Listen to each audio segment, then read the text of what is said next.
அல்ஹம்துலில்லாஹ். அஸ்ஸலாமு அலைக்கும் வரஹ்மத்துல்லாஹி வபரகாத்துஹு. சங்கைக்குரிய அல்லாஹ்வினுடைய நல்லடியார்களே, பெரியோர்களே, ஜமாத்தார்களே, வாலிபர்களே, மிக புனிதம் நிறைந்த அல்லாஹுவால் படைக்கப்பட்ட மனித சமூகத்தை சுத்தப்படுத்தக்கூடிய ஹஜ்ஜி என்றும் பெரிய அமலை நிறைவேற்றக்கூடிய கடமைகளிலேயே மிக சிறந்த உன்னதமான ஒரு சிறந்த ஹஜ்ஜுடைய கடமை நிறைவேற்றக்கூடிய அந்த சிறப்பான நாட்கள் நம்மை எதிர்நோக்கி இருக்கிறது. அல்லாஹு தாலா நம்முடைய அடியார்களிலே சாலிஹீன்களை தேர்ந்தெடுக்கக்கூடிய விஷயத்தில் அல்லாஹு தாலா சில வரையறைகளை வைத்திருக்கின்றார். அவனால் தேர்ந்தெடுக்கப்பட்டவர்கள் மட்டுமே அவனை சந்திக்க முடியும், அவனுடைய இல்லத்திற்கு வர முடியும் என்ற ஒரு சில நிபந்தனைகளோடு அல்லாஹு தாலா இந்த சமூகத்தை எதிர்பார்த்து இருக்கிறார். அல்லாஹனுடைய பேரருள், அவனது கிருபை இந்த ஆண்டு கிட்டத்தட்ட இந்தியாவிலிருந்து 1,75,000 ஹாஜிமார்கள் ஹஜ்ஜி செய்வதற்காக இருக்கிறார்கள்.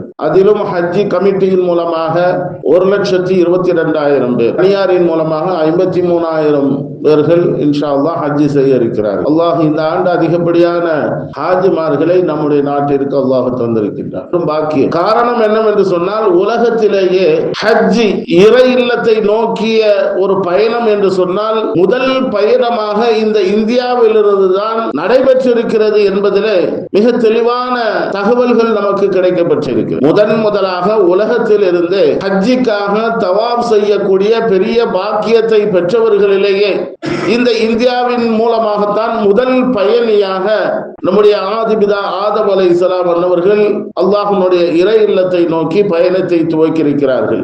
அப்படிப்பட்ட ஒரு பெரும் பாக்கியம் நம்முடைய இந்தியாவிற்கு இருக்கிறது. இலங்கையெல்லாம் சேர்ந்து ஒரே இந்தியாவாக இருக்கக்கூடிய சமயத்திலே ஆதம் அலைஹிஸ்ஸலாம் அன்னவர்கள் தான் உலகத்திலேயே முதலாக அல்லாஹ்வுடைய இறை இல்லத்தை தவாப் செய்தவர்கள். ஆதம் அலைஹிஸ்ஸலாம் இந்த உலகத்திற்கு வருவதற்கு முன்னதாகவே அல்லாஹ் தஆலா தன்னுடைய இறை இல்லத்தை மலக்குமார்களின் மூலமாக நிர்ணயித்து விட்டார்.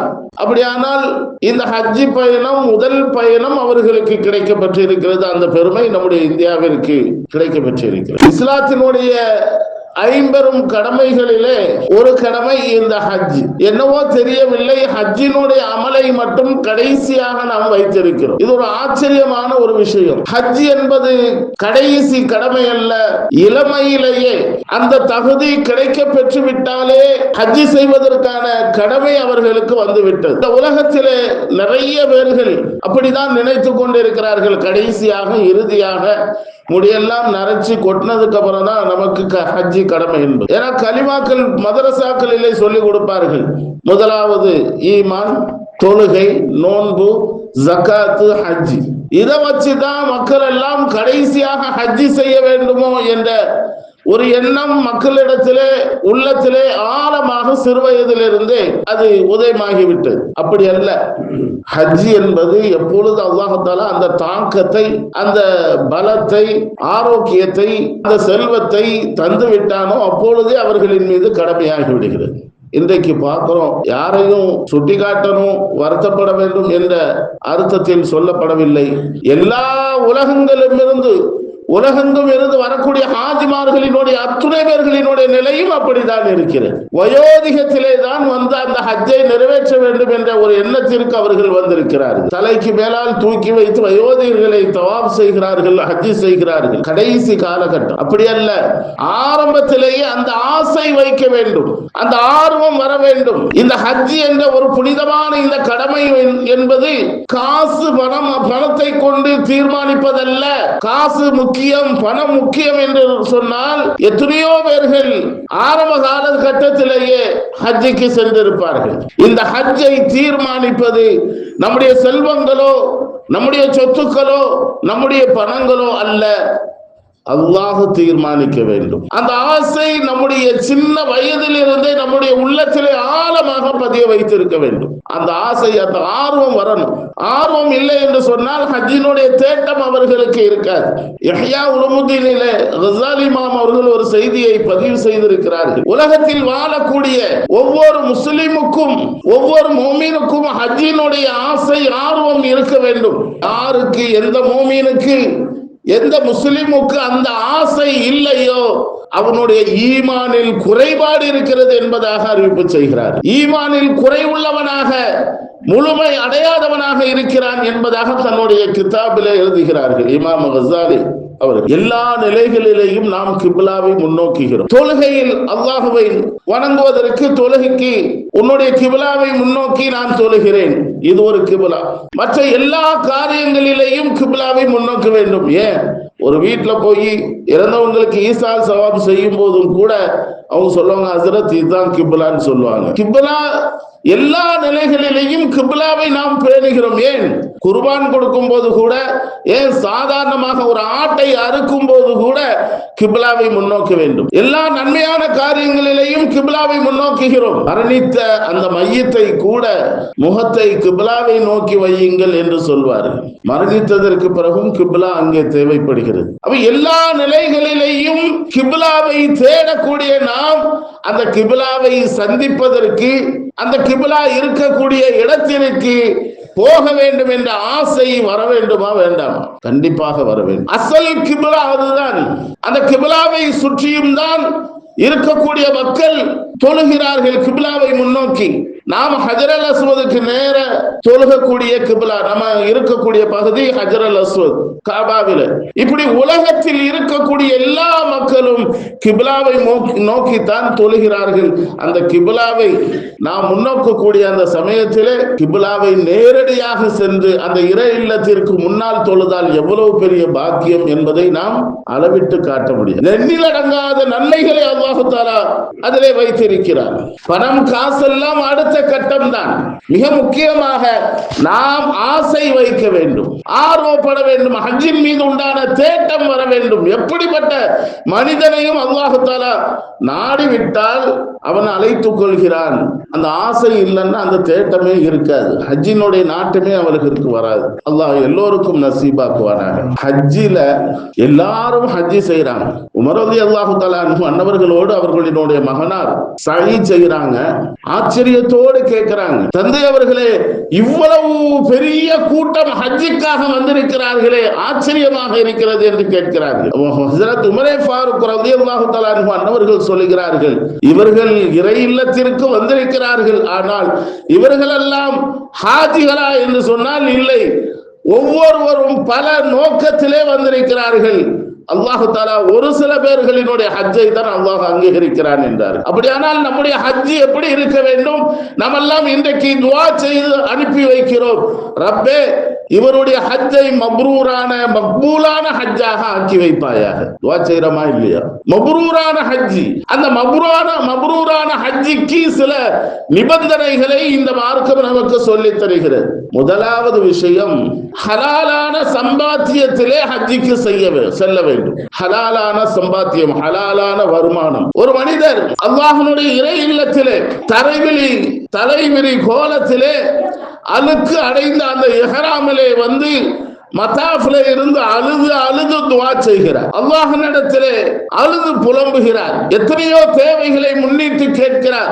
பெருமானார் ஸல்லல்லாஹு அலைஹி வஸல்லம் அன்னவர்கள் அந்த மனிதரை நோக்கி சஹாபாக்களிடத்திலே சொன்னார்கள், இவருடைய ஹஜ்ஜி ஏற்றுக்கொள்ளப்படவில்லை, இவருடைய ஹஜ்ஜி அங்கீகரிக்கப்படவில்லை என்று பெருமானார் ஸல்லல்லாஹு அலைஹி வஸல்லம் அன்னவர்கள் சஹாபாக்களிடத்திலே சொன்னார்கள். அப்ப சஹாபாக்கள் எல்லாம் ஆச்சரியத்தோடு கேட்கிறார்கள், யா ரசூலல்லாஹ், வெகு தொலைவில் இருந்து பயணித்து சிரமப்பட்டு கஷ்டப்பட்டு அல்லாஹ்வுடைய இறை இல்லத்தை நோக்கி வந்திருக்கிறாரே, நீங்கள் இப்படி சொல்கிறீர்களே, அவருடைய ஹஜ் அங்கீகரிக்கப்படவில்லை என்று சொல்கிறீர்களே என்று கேட்டபோது நபிகள் பெருமானார் ஸல்லல்லாஹு அலைஹி வஸல்லம் அவர்கள் சொன்னார்கள், அவருடைய ஹஜ் அங்கீகரிக்கப்படாததற்கான காரணம் அவர் உடுத்திருக்கக்கூடிய ஆடை ஹராம், அவர் உண்ணக்கூடிய உணவு ஹராம், எல்லாமே ஹராமாக இருக்கின்ற போது அவருடைய துஆ எப்படி அல்லாஹ்விடத்திலே அங்கீகரிக்கப்படும் என்று பெருமானார் ஸல்லல்லாஹு அலைஹி வஸல்லம் சொன்னார். அப்படியானால் மப்ரூரான ஹஜ்ஜிக்கு மிக முக்கியமான ஒரு ஷர்த், ஒரு நிபந்தனை ஹலாலான வருமானமாக இருக்க வேண்டும், ஹலாலான சம்பாத்தியம். இது முதலாவது ஷர்த். இரண்டாவதாக நியத்து தஸ்கியத்துன் நஃப்ஸ், நம்முடைய உள்ளத்தை தூய்மைப்படுத்திக் கொள்ள வேண்டும். தூய்மையாக இஹ்லாஸான ஒரு எண்ணத்தோடு ஹஜ்ஜிக்கு செல்ல வேண்டும். எந்த ஒரு தவறான எண்ணமும் இருக்கக்கூடாது. ஹஜ்ஜினுடைய அந்த பயணங்களிலே, ஹஜ்ஜுடைய அந்த அமல்களிலே எந்த விதமான கெட்ட எண்ணங்களும் அங்கே வரக்கூடாது. தவறான சிந்தனைகள் வரக்கூடாது. தவறான பார்வைகள் அங்கே இருக்கக்கூடாது. அவருடைய நீயத்து முழுக்க அந்த இபாதத்துகளிலே தான் இருக்க வேண்டும். ஹஜ்ஜினுடைய அமல்களிலே தான் இருக்க வேண்டும். நான் வியாபாரம் செய்ய செல்கிறேன், நான் அதை வாங்க செல்கிறேன், இதை வாங்க செல்கிறேன் என்ற தவறான நீயத்து அங்கே வந்துவிட்டால் அந்த ஹஜ்ஜிலே குறைபாடு வந்துவிடும். மப்ரூரான ஹஜ்ஜாக அது இருக்காது. மப்ரூரான ஹஜ்ஜி என்று சொன்னால் அவருடைய நோக்கம் முழுக்க அல்லாஹ்வுக்காக நான் ஹஜ்ஜி செய்கிறேன் என்ற ஒரு எண்ணம் மட்டுமே அவருக்கு இருக்க வேண்டும். மற்ற எந்த நியத்தும் அவருக்கு இருக்கக்கூடாது. ரப்பே நீயே கதி, தன்னை அல்லாஹ்விடத்திலே ஒப்படைப்பது சாதாரணமாக ஒப்படைப்பதல்ல, தன்னை அடிமைத்தனமாக அல்லாஹ்விடத்திலே தன்னை ஒப்படைப்பது. ரப்பே எனக்கு எந்த தகுதியும் இல்லை, எதுவுமே எனக்கு தகுதி இல்லாதவனாக இருக்கிறேன், நீ என்னை ஏற்றுக்கொள், அடிமையாக ஏற்றுக்கொள், நீ தான் எஜமான். இந்த உலகத்திலே நாம் எப்படி வேண்டுமானாலும் வாழ்ந்திருக்கலாம், ஆனால் அல்லாஹ்வுடைய முன்னிலையிலே நாம் எல்லாம் அடிமைதான். நாம் ஒன்றுக்கும் லாய்க்கில்லாதவர்கள். அல்லாஹ்வுடைய நாட்டம் இல்லாமல் ஒரு அணு அளவு கூட நம்மளால் எந்த அசைவும் நமக்கு ஏற்பட, அல்லாஹ்வுடைய வல்லமை, அது ஆற்றல், அல்லாஹ்வுடைய வல்லமைக்கு முன்னால் நாம் ஒன்றுமில்லை என்ற ஒரு தூய்மையான எண்ணம், தஸ்கியத்துன் நஃப்ஸ், உள்ளத்தை தூய்மையாக்கி கொள்ள வேண்டும். இரண்டாவது விஷயம். மூன்றாவதாக ரியா, தன்னுடைய ஹஜ்ஜை மற்றவர்களுக்காக எடுத்து காட்டுவது. ஹஜ்ஜியா, நான் எப்படி ஹஜ்ஜி செய்து வந்திருக்கிறேன், நான் ஒரு ஹாஜியாக ஆகிவிட்டேன், நான் எவ்வளவு பெரிய தியாகம் செய்து ஹஜ்ஜிக்கு சென்று வந்து விட்டேன் என்று மற்றவர்களுக்கு எடுத்து காட்டுவதற்காக ஹஜ்ஜி இருக்கக்கூடாது. ஹஜ்ஜி என்பது ரியா, பெருமைக்காக, புகழுக்காக, மற்றவர்களுக்கு காட்டுவதற்காக இருக்கக்கூடாது. அப்படி இருந்தால் இந்த ஹஜ்ஜி மப்ரூரான ஹஜ்ஜாக ஆக, பிறருக்கு காட்ட வேண்டும் என்பதற்காக ஹஜ்ஜி செய்தால் அது மப்ரூரான ஹஜ்ஜி அல்ல. என் குடும்பத்திலேயே நான் தான் முதலாவதாக போயிருக்கிறேன் ஹஜ்ஜிக்கு என்று சொல்வது மப்ரூரான ஹஜ் அல்ல. ஹஜ்ஜி மற்றவர்களுக்காக செய்ய வேண்டிய ஹஜ் அல்ல, வலில்லாஹி, அல்லாஹ்வுக்காக செய்ய வேண்டிய ஹஜ். அந்த ரியா இருக்கக்கூடாது, மற்றவர்களுக்கு எடுத்து காட்ட வேண்டும் என்ற ஒரு கெட்ட எண்ணம் அங்கே இருக்கக்கூடாது. நான்காவதாக அந்த ஷர்த், மப்ரூரான ஹஜ்ஜிக்கான நான்காவது அடையாளம், பாவங்களை விட்டும் அவர்கள் விலகி இருக்க வேண்டும். பாவங்கள் அவர்களினுடைய விஷயத்திலே எந்த நிலையிலையும் வரக்கூடாது. அதனால் அல்லாஹ் தஆலா சொல்கின்றான், ஃபமன் ஃபரத ஃபீஹின்னல் ஹஜ்ஜ ஃபலா ரஃபஸ வலா ஃபுசூக வலா ஜிதால ஃபில் ஹஜ். பாவமான எந்த காரியங்களும் இருக்கக்கூடாது. கணவன் மனைவி உறவுகள் இஹ்ராமிலே இருக்கக்கூடாது. வலா ஃபுசூக, எந்த பாவமான பேச்சு, பாவமான பார்வை, பாவமான நடை, பாவமான செயல்பாடுகள் எதுவும் இருக்கக்கூடாது. மப்ரூரான ஹஜ்ஜுக்கான அடையாளங்கள். இது ரொம்ப முக்கியமான விஷயம். அடுத்ததாக அல்லாஹ் சொல்கின்றான், வலா ஜிதால, வாக்குவாதங்கள், சண்டைகள் அங்கே இருக்கக்கூடாது. அது ஒரு ஹீட்டான, ஒரு சூடான ஒரு ஏரியா, பூமி. உடனேயே மனுஷனை டென்ஷன் ஆக்கி விட்டுரும். அந்த நேரத்திலும் கூட பொறுமையாக சகிப்பு தன்மையோடு இருந்து அந்த ஹஜ்ஜை நிறைவேற்றுவதுதான் ஒரு சிறந்த ஒரு ஹாஜி, ஒரு சிறந்த மப்ரூரான ஹஜ்ஜிக்கான அடையாளம் என்பதாக மார்க்கம் நமக்கு நான்காவது ஷரத்தாக சொல்லித் தருகிறது. ஐந்தாவதாக மப்ரூரான ஹஜ்ஜிக்கான ஷரத்தாக நாம் பார்த்தால், மற்றவர்களுக்கு, நம்மோடு வரக்கூடியவர்களுக்கு, நம்முடைய சொந்த பந்தங்களுக்கு, யாராக இருந்தாலும் கூட உள்ளத்தில் அளவில் கூட எந்த விதமான இடையூறும் அவர்களுக்கு செய்யக்கூடாது. மப்ரூரான ஹஜ்ஜிக்கான அடையாளம். மப்ரூரான ஹஜ்ஜிக்கான மிக முக்கியமான ஒரு செய்தி இது. யாராக இருந்தாலும் மற்றவர்களுக்கு எந்த விதத்திலும் உள்ளத்தில் அளவில் கூட, உள்ளத்தால் கூட கெட்டது நினைக்க கூடாது. மற்றவர்களுக்கு சிரமம் கொடுக்க கூடாது, மற்றவர்களுக்கு கஷ்டங்கள் கொடுக்க கூடாது. இது மப்ரூரான ஹஜ்ஜிக்கான அடையாளங்கள். ஐந்தாவது, எந்த விதத்திலும் அவர்களுக்கு தீங்கு செய்யக்கூடாது. ஆறாவதான விஷயம் தான் மிக முக்கியமான விஷயம். ஆறாவதான விஷயம் என்ன? ஹஜ்ஜிக்கு போயிட்டு வந்தாச்சு, பணம் காசுகள் ஏராளமா செலவழிச்சு தாயகம் அன்று பிறந்த பாலகராக திரும்பிய திரும்பியதற்கு பிறகு அவனுடைய வாழ்க்கை நல்ல வாழ்க்கையாக இருக்க வேண்டும். இதுதான் மிக முக்கியமான விஷயம். மப்ரூரான ஹஜ்ஜுக்கான அடையாளம். வாழ்க்கை முழுக்க ஹஜ்ஜினுடைய அந்த நன்மையிலேயே அவன் வாழ வேண்டுமானால், அவன் ஹஜ்ஜு செய்து வந்துட்டான், வந்ததற்கு பிறகு எத்தனை ஆண்டு காலங்கள் இந்த உலகத்தில் வாழ்வான் என்று சொல்ல முடியாது. அந்த வாழக்கூடிய காலம் முழுக்க சிறந்த வாழ்க்கை அவன் வாழ வேண்டும். ஹஜ்ஜினுடைய வாழ்க்கை வாழ வேண்டும். ஹஜ்ஜில என்னென்ன நன்மைகளை, செயல்பாடுகளை, நற்குணங்களை கடைபிடித்தானோ அவையெல்லாம் ஹஜ்ஜிக்கு பிறகும் அவனிடத்தில் இருந்தால் அது மப்ரூரான ஹஜ்ஜி என்று நமக்கு மார்க்க அறிஞர்கள் சொல்லித் தருகிறார். அதுதான் மப்ரூரான ஹஜ். போயிட்டு வந்ததற்கு பிறகு பழைய வாழ்க்கைக்கு திரும்புவது என்பது மப்ரூரான ஹஜ்ஜிக்கான அடையாளமே அல்ல. மார்க்கம் தெளிவாக சொல்லுகிறது. ஹாஜியார் ஆகுவதற்கு முன்னால சில பொய்கள் சொல்லியிருப்பார், சில சங்கடங்கள் செய்திருப்பார், தவறான காரியங்களிலே போயிருப்பார். ஹஜ்ஜி செய்ததற்கு பிறகு அந்த முழுமையான கடமைகளை நிறைவேற்றிய பிறகு அன்று பிறந்த பாலகராக தாயகம் திரும்பிய பிறகு உண்டான அந்த வாழ்க்கையிலே ஹஜ்ஜுடைய வாழ்க்கை அவரிடத்திலே இருக்க வேண்டும். நம்ம கடைசியில் என்ன சொல்லுவாங்க தெரியுமா? என்ன ஹாஜியார் இப்படி இருக்கிறார், ஒரே வார்த்தையில சொல்லி முடிச்சிருவாங்க. அப்ப என்ன ஹாஜியார் இப்படி இருக்கிறார் என்று சொன்னாலே முடிஞ்சு போச்சு. அது மப்ரூரான ஹஜ்ஜாக இல்லை என்பது. அல்லாஹ் அனைவருக்கும் அந்த மப்ரூரான ஹஜ்ஜை நசீபாக்குவானாக. ஏன்னா கண்மணி நாயகம் ஸல்லல்லாஹு அலைஹி வஸல்லம் அன்னவர்கள் சொல்கிறார்கள், அல் ஹஜ்ஜு மப்ரூருன் லைஸ லஹு ஜஸாஉ இல்லல் ஜன்னah. எவ்வளவு பெரிய வாசகம் தெரியுமா? யார் மப்ரூரான ஹஜ்ஜுக்கு தகுதி உடையவராக ஆகிவிட்டாரோ, யார் மப்ரூரான ஹஜ்ஜை அவர் நிறைவேற்றி விட்டாரோ அவர்களுக்கு சுவர்க்கத்தை தவிர வேறு எந்த கூலியும் இல்லை. அப்போ அவருக்கான கூலி சுவர்க்கம் என்றார்கள் பெருமானார் ஸல்லல்லாஹு அலைஹி வஸல்லம். மப்ரூரான ஹஜ்ஜுக்கான கூலி சுவர்க்கம். ஹஜ்ஜி முடித்ததற்கு பிறகு அவன் பழைய வாழ்க்கையிலே, பாவமான வாழ்க்கையிலே திரும்புவானேயானால் எப்படி ஹஜ்ஜி கிடைக்கும்? அதே சுஹபத்தோடு, அதே ஹஜ்ஜினுடைய சிந்தனையோடு அவனுடைய வாழ்க்கை முழுக்க கழித்தால் தான் அவன் செய்த ஹஜ்ஜி மப்ரூரான ஹஜ்ஜி என்பதற்கான இத்துணை ஷர்த்துகளை இந்த மார்க்கம் நமக்கு சொல்லித் தருகிறது. அது மட்டுமல்ல, பெருமானார் ஸல்லல்லாஹு அலைஹி வஸல்லம் அன்னவர்கள் சொல்கிறார்கள், மன் ஹஜ்ஜ லில்லாஹ் ஃபலம் யர்ஃபுஸ் வலம் யஃப்சுக் ரஜஅ கயௌமின் வலதத்துஹு உம்முஹு.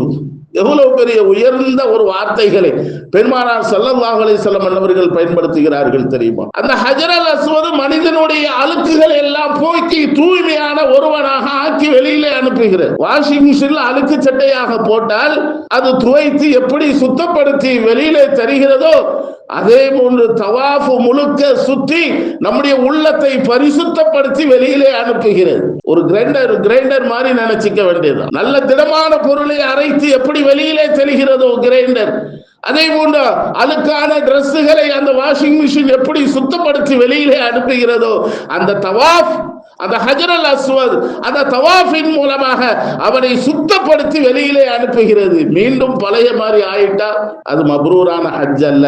அதனால தான் சொன்னாங்க, யார் ஹஜ்ஜை நிறைவேற்றி விட்டார்களோ அல்லாஹ்வுக்காக, ஹஜ்ஜை நிறைவேற்றிய அந்த மக்கள் பாவமான பேச்சுக்கள் இருக்கக்கூடாது, பாவமான சிந்தனைகள் இருக்கக்கூடாது, பாவமான செயல்பாடுகள் அவர்கள் இருக்கக்கூடாது.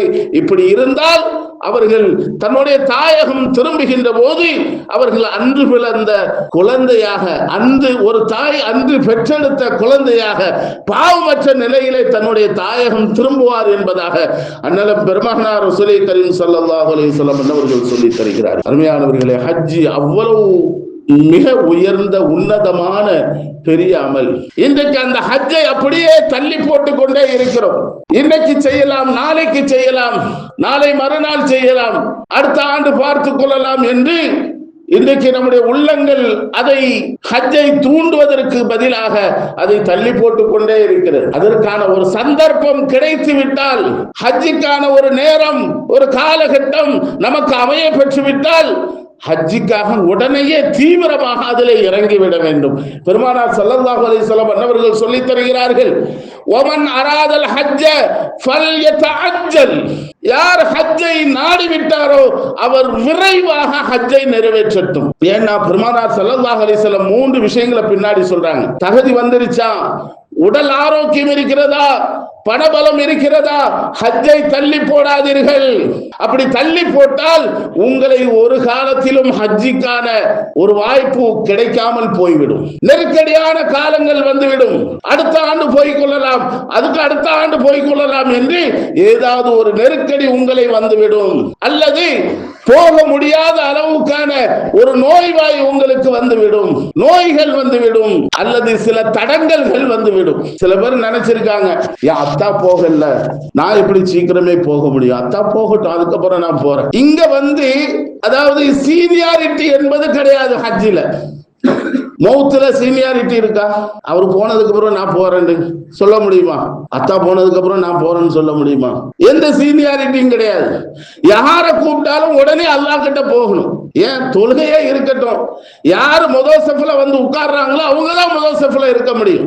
மகன் முன்னாடி ஃபர்ஸ்ட் செஃப்ல உட்கார்ந்துட்டாரு, அத்தா 4வது செஃப்ல இருந்தாருன்னா அத்தாவுக்கு 4வது செஃப் தான். இங்கேயும் சீனியாரிட்டி கிடையாது.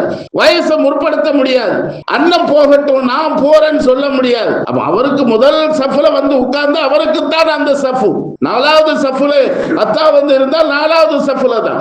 வீட்டுல மூத்தவர் அண்ணன், அவரே ஹஜ்ஜிக்கு போகல, போனா அவர் எதுவும் நினைச்சுக்குவாரு. இபாதத்துல அதை பார்க்கவே முடியாது, மௌத்துல அதை பார்க்கவே முடியாது. சீனியாரிட்டி எல்லாம் இந்த உலகம் சார்ந்த விஷயம். உலகத்துலதான் பார்க்கலாம். டிக்கெட் எடுக்க போகணுமா, முதல்ல அந்த வரிசையில சீனியாரிட்டி கூடுவாங்க. ஆனா அல்லாஹ் கிட்ட டிக்கெட் எடுக்கிறதுல சீனியாரிட்டி கிடையாது. யார முதல்ல அல்லாஹ் கூப்பிடுறாடோ அவங்க தான் போக முடியும். அண்ணன் போகல, அத்தா போகல, நான் எப்படி போறது, தவறாக நினைத்துக் கொள்வார்களே என்று சொன்னால் மார்க்கத்தில் அது ஒரு சின்ன அளவு கூட அனுமதி அல்ல என்பதாக நபிகள் பெருமானார் ஸல்லல்லாஹு அலைஹி வஸல்லம் அன்னவர்கள் சொல்லி தருகிறார். அப்ப யாருக்கு அந்த வாய்ப்பு உடனே கிடைக்கிறதோ அவர்கள் சென்று விட வேண்டும். ஹஜ்ஜிக்கு செல்லக்கூடியவர்கள் தயாராகக்கூடிய விஷயத்தை மிக தெளிவாக மார்க்கம் இந்த குர்ஆன் நமக்கு சொல்லி தருகிறது. நீங்கள் கட்டி சாதனம் தயாராக்கி கொள்ளுங்கள், உங்களுக்கு தேவையான பொருட்களை எடுத்துக் கொள்ளுங்கள். ஹஜ்ஜிக்காக தயாரானவர்கள். ஆனால் நீங்கள் கட்டிச்சாதம் உங்களுக்கான தேவையான பொருட்களில் எடுத்துக்கொள்வதில் மிகச் சிறந்தது எது தெரியுமா? ஒத்தக்கூனி தக்குவா. தக்குவா என்று சொல்லுகிறான் அல்லாஹ் தஆலா. நீங்கள் எடுத்து செல்லக்கூடிய பொருட்களிலேயே மிகச் சிறந்த பொருள் தக்குவா. தக்குவாவை நீங்கள் எடுத்து செல்ல வேண்டும். ஹஜ் முழுக்க என்ன நிலையில இருக்க வேண்டும் என்று மார்க்கம் நமக்கு சொல்லி தருகிறது. ஹஜ் முழு நம்பிக்கையோடு நிறைவேற்ற வேண்டும். ஏன்னா ஹஜ் என்பது இந்த மாதிரி இப்ப ஜும்மா தொழுகைக்கு வர்றோம், பயான் கேட்கிறோம், தொழுகிறோம், தஸ்பீ செய்யறோம், துவா செய்யறோம், எல்லாம் ஒரு விதமான அமல்களா இருக்கு. ஆனா ஹஜ் அல்ல, அமலுக்கு அப்பாற்பட்ட ஒரு விஷயம்.